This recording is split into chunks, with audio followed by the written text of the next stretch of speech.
এই জন্য যুবক, প্রবাসের ভাইরা পরিশ্রম করে টাকা পাঠায়, তুই ভাইয়ের টাকা পাইয়া ভাইয়ের টাকার মূল্য দেস না।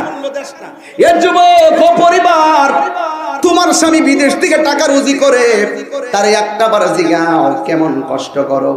টাইম মতো একটা কাপড় পইরা যায়, কাপড়টা আবার বাসায় এসে ধোয়ার সময় পাই না, নিজের রান্নাটা নিজে কইরা খায়, এও ভালো করে খাই না।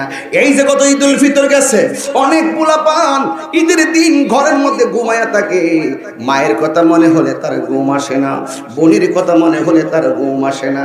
এমন শোনা যায় বিদেশের বাড়িতে পাঁচতলায় কাজ করতে যাইয়া ওই উপর থেকে সেন্টারিকের মাল ভাঙ্গা নিচে পইরা মারা যায়, এমন কোনো দিন নাই। এই চিত্র আমাদের চোখে আসে না। তখন আমরা আফসোস করি, হাই রে যুবক, মায়ের মুখে হাসি ফোটানোর জন্য, ভাইয়ের মুখে হাসি ফোটানোর জন্য, তোর জীবনটারে সুন্দর করে সাজাইবার জন্য